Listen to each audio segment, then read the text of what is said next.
தேவராஜ் ஆளக்கூடிய தேவேந்திர மன்னர் நமக்கென்று ஏதோ நிருபரிக்கிறார்.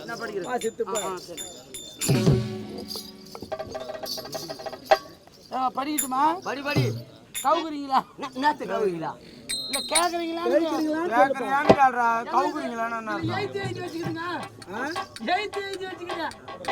நன்றாக படியப்பா. எனக்கு தான் படியப்பா சொல்றோம். எய்த்து தான் படிக்கணுமா? ஆமா ஆமா. அப்ப எய்த்து படிக்க கூடாது.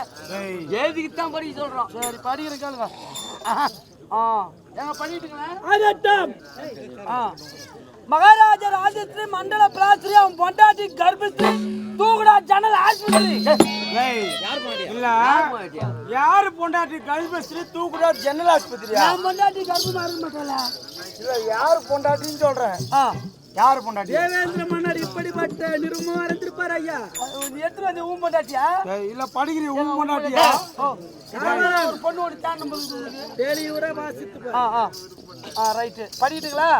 ஏங்க காஞ்சிபுரத்துல இருந்து சென்னை செல்ல பைபாஸ் ரோட்ல கேள்வி மோதி ராலி மரணம்.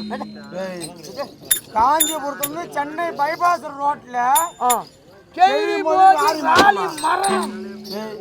கேள்வி மோதி ராலி மரணமா?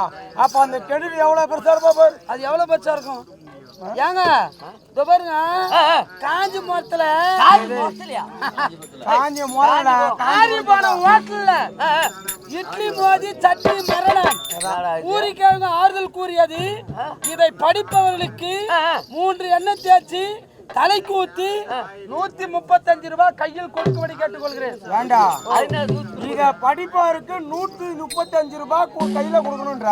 ஆமாங்க. அந்த 135 ரூபாய் எதுக்குடா? 125 ரூபாய் கோட்டருக்கும், 5 ரூபாய் வாட்டருக்கும், 5 ரூபாய் கிளாஸுக்கும். என்ன சொல்றீங்க? ரைட்டுப்பா, நீ சொல்றதாம்பா. எவனோ படிக்கிற கம்யூனிட்டி ஏத்திக்கடா. படிக்க தெரியாதுன்னு படிச்சு விட்டான் சுவாமி. மந்திரிமார்கள் அலட்சியப்படுத்த கூடாது. நம்ம இடத்துல வந்து இல்லைங்க, இந்த எந்த கம்யூனிட்டி எழுதிருப்பான் பேர் பெருக்கா எழுத்த எந்த கம்யூனிட்டி எழுதிருப்பான்?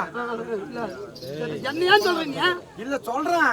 சரி அப்ப நீங்களா படிக்கிறாரு என்ன செய்வது? உங்க ராஜா எழுதிட்டு இப்படிதான் இப்ப அவர் தான் கேட்கிற இந்த வார்த்தையை. இல்ல அப்படி கேட்கணும் ஐயா. படிக்க சொல்றேன், அவருக்கு என்ன வித்தியாசம்? ஒன்றும் இல்லை. சரி விடுங்க, என் கதை படிங்க நீங்க.